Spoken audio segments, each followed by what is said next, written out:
بسم اللہ الرحمن الرحیم۔ ہائبرڈ وارفیئر ایک ایسی جنگ جو بڑی اور چھوٹی قوتیں اپنی مفادات کے لیے مخالف ریاستوں میں اپنے اہداف کے حصول کے لیے شاطرانہ چالوں اور جدید ٹیکنالوجی کو استعمال کر کے لڑی جاتی ہے۔ کم لاگت کی اس جنگ میں بغیر انسانی جانوں کی کامیابی حاصل کرنے کی کوشش کی جاتی ہے۔ ناظرین، ہائبرڈ وارفیئر کیا ہے، اس کے بارے میں مزید تفصیلات بتانے سے پہلے آپ کی خدمت میں گزارش کی جاتی ہے کہ اگر ابھی تک آپ نے ہمارا چینل سبسکرائب نہیں کیا تو ہمارا چینل سبسکرائب کیجئے اور اس کے ساتھ گھنٹی کا نشان ضرور دبائیں تاکہ آپ کو ہماری نئی آنے والی ویڈیو کے بارے میں بر وقت اطلاع ملتی رہے۔ حقائق ٹی وی کے ناظرین، ماضی میں اس جنگ کا دائرہ مختصر ہوا کرتا تھا اور ہدف بھی محدود مفادات کے حصول تک ہوتا تھا، لیکن بدلتے وقت کے ساتھ اور جدید ٹیکنالوجی کی موجودگی میں اس کا دائرہ وسیع تر ہوتا گیا ہے۔ آج کی دنیا میں اپنے مقررہ ہدف کو نئی حکمت عملی سے تباہ کرنا اہم ترین موضوع بنا ہوا ہے۔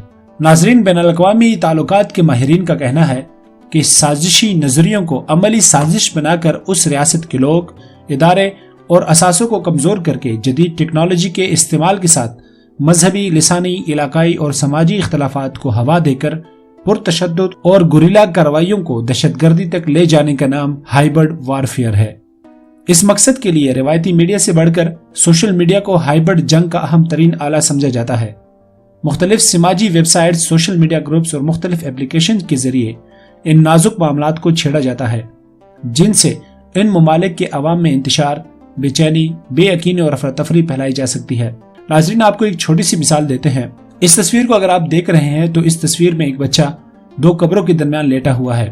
اس تصویر کے ساتھ کیپشن لگایا گیا کہ شام کی جنگ میں ایک بچہ جس کے والدین شہید ہوئے، آج وہ بچہ عید کے موقع پر اپنے والدین کی قبر کے درمیان سو رہا ہے۔ اس تصویر کے آنے کے بعد بہت زیادہ شام کی طرف لوگوں کی توپوں کا رخ ہوا، وہاں خانہ جنگی چھڑی اور لاکھوں لوگ مارے گئے۔ لیکن دراصل یہ تصویر ایک بچے کی تھی کہ جو اپنے چچا کے ساتھ وہاں پر آیا تھا اور اس نے بطور ماڈل وہاں کام کیا اور اس تصویر کو اس ہتھیار کے طور پر استعمال کیا گیا۔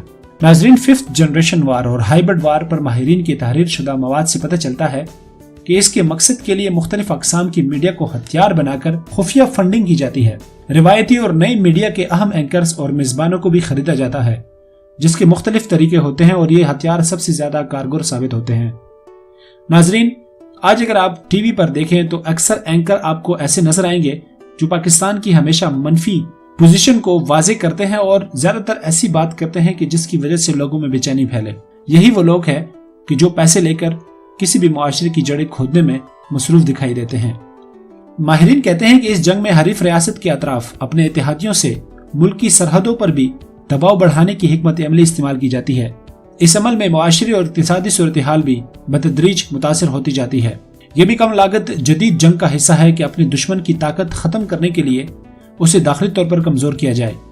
منفی سفارتکاری، دہشت گردی، سیاسی انتشار، اداروں کو کمزور کر کے اور عوام کی فلاح کے لیے قائم اداروں میں کرپشن کو فروغ دے کر دشمن ملک کی معیشت کو متاثر کرنا اس قسم کی جنگ کا بنیادی ہتھیار ہے۔ ہائبرڈ وارفیئر میں پالیسی سازوں اور پالیسی ساز اداروں تک رسائی حاصل کر کے ان پر اثر انداز ہوا جاتا ہے اور اپنے ایجنڈے کے مطابق قانون سازی تک کرا لی جاتی ہے۔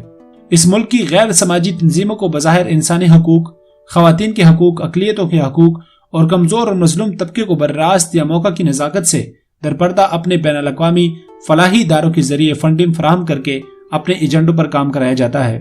اگر آپ کو یاد ہو تو موجودہ حکومت نے تقریباً 18 سے زائد انٹرنیشنل NGOs کو ملک سے باہر نکال دیا کیونکہ وہ لوگ پاکستان میں مختلف طبقات پر کام کر کے ان کو پاکستان کے عوام کے خلاف اور پاکستان کی حکومت کے خلاف استعمال کرنے میں مصروف تھے۔ یہی وہ ادارے ہوتے ہیں کہ جو انسانی حقوق، خواتین کے حقوق اور اقلیتی حقوق کے نام پر ملک میں داخل ہوتے ہیں اور اس کے بعد یہاں فنڈنگ کی جاتی ہے۔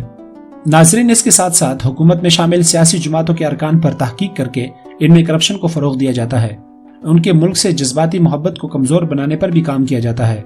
ممالک میں قوموں کی تاریخ اگر فتوحات، انصاف، جدوجہد اور مضبوط حکمرانی پر مبنی ہوتی ہے تو اس میں تحریف کر کے ان کے نصاب اور کتابوں میں تبدیلی کی مہم چلائی جاتی ہے اور مخالف کو کمزور اور مظلوم ظاہر کر کے ان کے ہیروز کو ظالم اور بے ایمان بتایا جاتا ہے۔ اگر آپ آج دیکھیں تو آپ کو محمد بن قاسم جو کہ بر صغیر میں اسلام کا سب سے پہلا دروازہ سمجھا جاتا ہے، ان کو آج نمایاں طور پر ان لوگوں میں شامل کیا جاتا ہے جو ظالم اور بے ایمان تھے، جو ڈاکو تھے۔ آج ہماری نصابی کتابوں میں تبدیلیاں کی جا رہی ہے اور کوشش کی جا رہی ہے کہ پاکستان کو اپنے ماضی سے متنفر کیا جائے۔ ناظرین، سب سے زیادہ کام نوجوان طبقے پر کیا جاتا ہے۔ ینگ لیڈرز اور یوتھ کا نام لے کر تنظیمیں بنا کر انہیں اپنے ایجنڈے کے تحت بھاری رقوم فراہم کی جاتی ہے۔ اس کے تحت ان نوجوانوں کو پرکشش تربیتی کورس، مشاہرے اور اپنے پس منظر کے ممالک میں بلایا جاتا ہے اور ذہن سازی کرنے کی کوشش کی جاتی ہے اور فالو اپ کے نام پر ان کو اس سلسلے منسلک رکھا جاتا ہے۔ ناظرین، اگر آپ آج اپنے ارد گرد دیکھیں تو پاکستان کے اندر اس وقت ہائبرڈ وارفیئر بہت زیادہ لڑی جا رہی ہے۔ آپ کو چاروں طرف ایسے اینکر نظر آئیں گے کہ جو اس ملک کے بارے میں کبھی بھی ٹھیک بات نہیں کریں گے، ہمیشہ لوگوں میں بے چینی پھیلائیں گے، خوف پھیلائیں گے اور بے یقینی کی صورتحال پیدا کریں گے۔ اس کے ساتھ اگر آپ دیکھیں تو آج بہت سارے ایسے ادارے ہیں کہ جو انسانی حقوق کے نام پر، اقلیتوں کے حقوق کے نام پر پاکستان کے اندر کام کر رہے ہیں، لیکن جب ہمارے گمنام ہیرو نے ان کے خلاف تحقیق کی تو معلوم ہوا کہ یہ لوگ دہشت گردی کی کارروائی میں بھی مصروف رہے ہیں۔ اس لیے آپ کبھی بھی کسی بھی چیز پر اتنی جلدی بھروسہ نہ کیجئے کہ جو ہمارے ملک کے خلاف ہو، بلکہ تھوڑا سا وقت انتظار کیجئے، کیونکہ سچ سامنے آ جاتا ہے۔